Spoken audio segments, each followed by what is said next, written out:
کہتے ہیں نگاہ فقر میں شان سکندری کیا ہے، خراج کی جو گدا ہو وہ کیسری کیا ہے۔ اور فلک نے ان کو عطا کی ہے خواجگی کے جنہیں بڑے بڑے پیر فقیر جو پیسے چندے نذرانے بٹور رہے ہوتے ہیں اور ختم نبوت اور ناموس رسالت کے معاملوں میں جھگیوں میں بڑے ہوئے ہوتے ہیں، ان کے بارے میں کہتے ہیں اقبال، فلک نے ان کو عطا کی ہے خواجگی کے جنہیں خبر نہیں روش بندہ پروری کیا ہے۔ اور حاکم وقت سے اقبال کہتا ہے کہ بتوں سے تجھ کو امیدی خدا سے نو امیدی۔ یہ IMF، یہ ورلڈ بینک، یہ امریکہ، یہ برطانیہ، یہ FATF، یہ جرمنی، یہ فرانس، ان کے گٹوں میں بیٹھ کے کشمیر کی بھیک مانگنا، بتوں سے تجھ کو امیدی خدا سے نو امیدی، مجھے بتا تو صحیح اور کافری کیا ہے۔ پاکستان کا مستقبل بدلنا چاہتے ہو؟ بدلنا چاہتے ہو تو جو یونیورسٹی کالج کا اسٹوڈنٹ آج تہیہ کرے کہ وہ اس نظریے کا رکھنے والا نوجوان CSS کے امتحانات دے گا۔ یہ بہت بڑی بات کر رہا ہوں پتر، یہ سمجھ آگی نا میرا بھائی، یقین کرو ہم جدی کشتی غلامی سے نکل جائیں گے۔ جب ASP آپ کے نظریے کا ہوگا، جب CPO DC آپ کے نظریے کا ہوگا، پاکستان حقیقی معنوں میں آزاد ریاست ہو جائے گی، آپ کو کسی اور کی ضرورت نہیں پڑے گی، حقیقی معنوں میں آزاد ریاست۔ آپ کو اس طرح منتیں کرنے کی ضرورت نہیں پڑے گی جس طرح ہمیں کرنی پڑتی، جس طرح ہمیں کرنی پڑتی ہے کہ بھائی جان اجازت دے دو، بھائی جان تھوڑی مہربانی۔ سچ بات بتا رہا ہوں، بہت اچھے لوگ بھی ہیں ان میں، لیکن ہمیں پورا ٹولہ اپنے ٹائپ کا چاہیے۔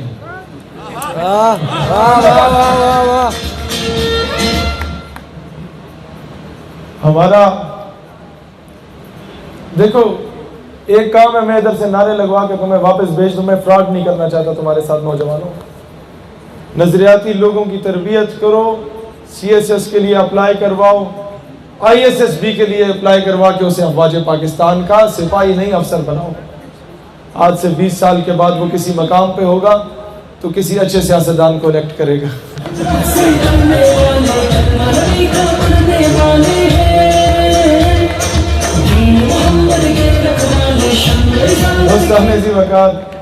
کب تک لگی لپٹی باتیں کروں گھما پھرا کے، پرچہ تو ویسے بھی ہونا ہے۔ یہ ٹیکنالوجی کس کی بات کر رہے ہو؟ دانیال میرا بھائی جانتا ہے، جب میں سندھ گیا، پشتونوں کا جو علاقہ تھا وہاں کراچی میں اس سڑک سے گزر رہا تھا شاہ جی، جب مجھے بتایا گیا کہ یہ وہ سڑک تھی جہاں سے ملا عبد الغنی برادر کو داڑھی سے نوچ کے گھسیٹ کے لے کے گئے اور امریکہ کے حوالے کیا۔ میں نے کیا گیا تھا، اب کیا ہے؟ اب انہوں نے کہا کہ اب امریکہ منتیں کر رہا ہے کہ مولانا صاحب اب مہربانی کریں ہمارے ساتھ مذاکرات کی میز پہ آئیں۔ مجھے تب سمجھ آئی کہ یہ افغانستان تو تھا، اوپر سے پٹھان بھی تھا جو بکنے والا نہیں ہے۔ اللہ کو پامردی مومن پہ بھروسہ، ابلیس کو یورپ کی مشینوں کا سہارا، کافر ہے تو کرتا ہے شمشیر پہ بھروسہ، مومن ہے تو بے تیغ بھی لڑتا ہے سپاہی۔ ہم افغانستان کے تمام مجاہدین جو امریکہ کے خلاف جنگ لڑ رہے ہیں، ہم ان کی حمایت کا اعلان کرتے ہیں۔ ہم کشمیر کے تمام مجاہدین جو بغیر تنخواہوں کے لیے شہادتیں دے رہے ہیں اس پاکستان کے لیے، یہ پاکستان کا نوجوان ان مجاہدوں کی حمایت کا اعلان کرتا ہے۔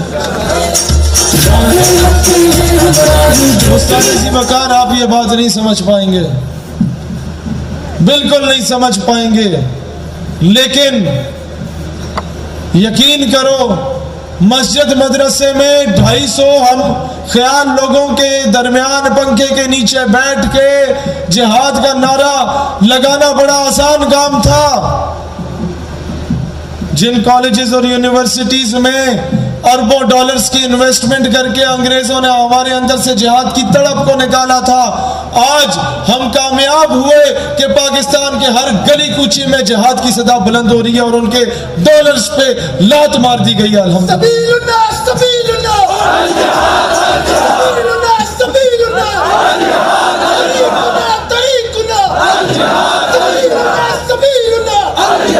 دوستان ذی وقار، آپ کو پیسوں سے غرض ہے نا، آپ سفیر بھیجنے والے بنے، جس دن سفیر بھیجنے کا آپ نے اعلان کیا سب سے پہلے ہم اپنا گھر بیچیں گے پاکستان کی معیشت کو سنوارنے کے لیے انشاءاللہ۔